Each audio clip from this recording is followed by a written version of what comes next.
Doctor Sudhanshu Trivedi, Bhau Torsekar, Kapil Mishra, Amitabh Agnihotri, आनंद Ranganathan, Shantanu Gupta, Vishnu Shankar Jain, major गौरव आर्या, मीनाक्षी जैन और 100 से अधिक वक्ता एक ही विशाल मंच पर होंगे। इस नवंबर में गुलाबी शहर जयपुर विचारों की अग्नि से एक बार फिर जाग उठेगा। The Jaipur dialogues annual summit 2025 का यह महाआयोजन लौट रहा है, पहले से कहीं अधिक शक्तिशाली और भव्य। ये वह मंच है जहां सत्य और उसका मिलन होता है। 3 दिन तक राष्ट्रीय सुरक्षा से लेकर सांस्कृतिक पुनर्जागरण तक हर विषय पर बेबाक और निर्भीक चर्चा की। ये केवल एक समिट नहीं बल्कि एक सभ्यता की आवाज है जो अपना वृत्तांत स्वयं लिख रही है।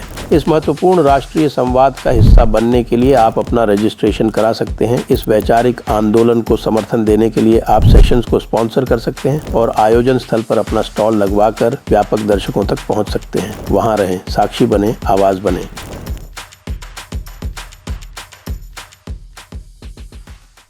नमस्ते, आप सभी से अनुरोध है कि कृपया हमारे चैनल को सब्सक्राइब करें, वीडियो को लाइक भी करें। अभी आपको पता है कि बांग्लादेश के जो नंबर 2 के हैं, यानी कि chief of the joint chiefs of staff general Sahir Shamshad Mirza, general Sahir Shamshad Mirza जो है इस वक्त बांग्लादेश के दौरे पर है। और बांग्लादेश के दौरे पर वो बांग्लादेश का दौरा करते करते वो यूनुस मियाँ से मिले। यूनुस मियाँ को मिलने के लिए उनको जो उनके एडवाइज़र हैं, जो कि एक प्रकार से ये कहा जा सकता है कि भाई यूनुस के ख़ास हैं, लेकिन जो बांग्लादेश के मिलिट्री चीफ हैं उनके ख़िलाफ़ हैं, उनके इनविटेशन पर साहिर शमशाद मिर्ज़ा वहाँ आए और गए कहाँ। उसके बाद वे दौरा करने गए चिकन्स नेक का। क्या है चिकन्स नेक? इसको बोलते हैं चिकन्स नेक।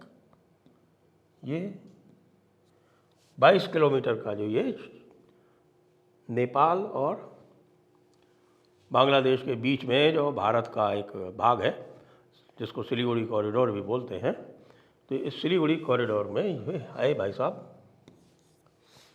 और वहाँ पर देखने गए।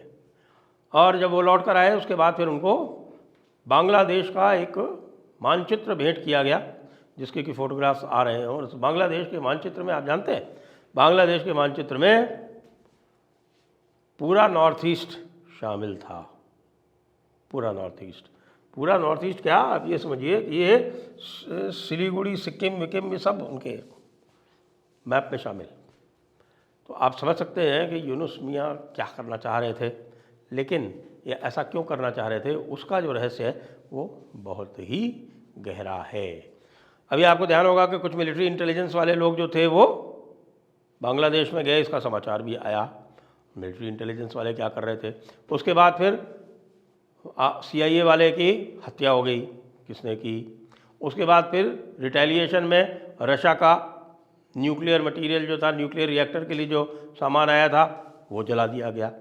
सारी चीज़ें हो रही हैं, यानी वहाँ पर काफ़ी खेल हो रहा है। इसके बारे में कल मैंने और आदि अचिंत ने बात भी की थी। लेकिन एक बात जो समाचार आ रहा है, देखिए समाचार है, और इसके ऊपर हमारे भाऊ तोरसेकर जी ने एक विस्तृत एक प्रोग्राम किया, एक शो किया।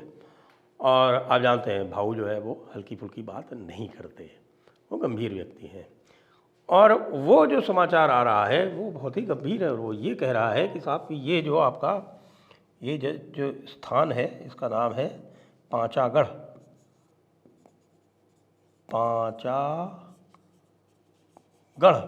तो ये पांचागढ़ से लेके ये जो पूरा क्षेत्र है, ये इस समय बताया जा रहा है कि बांग्लादेश के कब्जे से जा चुका है। बांग्लादेश के कब्जे से जा चुका है। और बांग्लादेश के कब्जे से जब ये सडनली गया तो उस समय वो उसको ट्रेस भी नहीं कर पाए।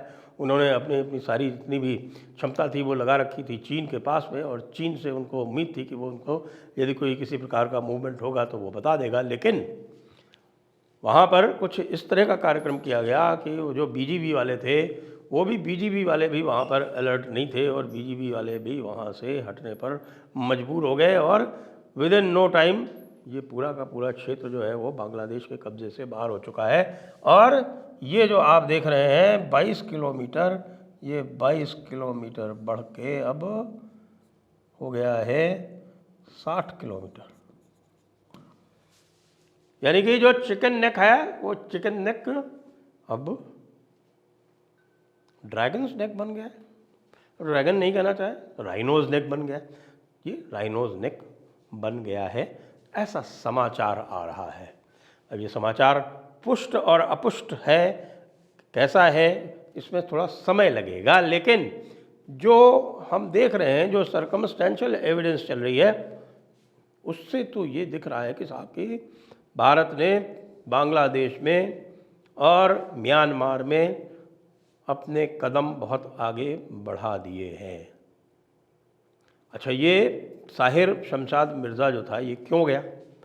ये इसलिए भी गया क्योंकि उसको ये लग रहा है कि साहब अफ़गानिस्तान में भारत जो है वो बहुत आगे बढ़ गया है।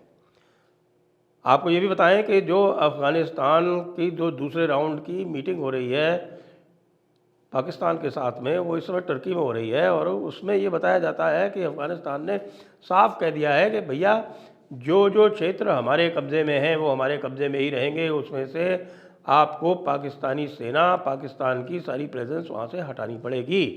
और इसका मतलब ये हुआ कि जो वो पुराना फाटा था, और इस समय जो दीर और चित्राल का जो क्षेत्र है ऊपर का, वो दीर और चित्राल का जो ऊपर का क्षेत्र है वो, यानी जो कुनार रिवर की बात आ रही है वो, और उसके बाद आप ये समझ लीजिए कि पूरी जो एजेंसीज़ हैं, औरकज़ई, खैबर और बाजौर, कुर्रम और नॉर्थ वज़ीरिस्तान, साउथ वज़ीरिस्तान, इसके अधिकतर जो क्षेत्र है वो इस समय TTP/तालिबान के कब्ज़े में है, और तालिबान ने साफ कह दिया कि जो क्षेत्र हमारे कब्ज़े में है वो हम छोड़ेंगे नहीं।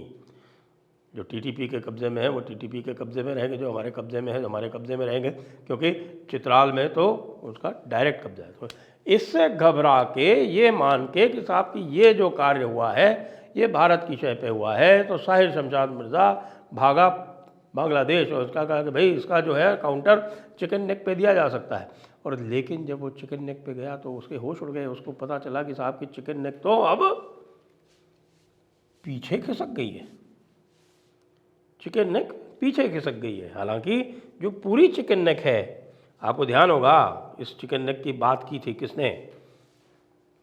ये बात की थी हेमंत बिश्व शर्मा ने, और हेमंत बिश्व शर्मा ने कहा था कि भाई इनकी 2 चिकन नेक हैं, और उसमें से इधर वाली जो नॉर्थ की जो चिकन नेक थी वो, उसकी जो एक्सटेंट थी वो तो काफ़ी लंबी थी। यानी आप ये समझिए यहाँ से लेके और ये करीब 80 किलोमीटर है। फिर ये 80 किलोमीटर ये पूरा का पूरा क्षेत्र हम ले लेंगे, ऐसा कहा था हेमंत बिश्व शर्मा ने। अभी वहाँ तक नहीं पहुँचे हैं, क्योंकि उसमें फिर 2 ज़िले आ जाते हैं, राजशाही ज़िला आ जाता है, रंगपुर ज़िला पूरा का पूरा आ जाता है। हालांकि बहुत सारे लोग कह रहे हैं कि साहब कि ये रंगपुर ज़िला तो पूरा का पूरा हमारे पास होना ही चाहिए, क्यों नहीं होना चाहिए रंगपुर ज़िला?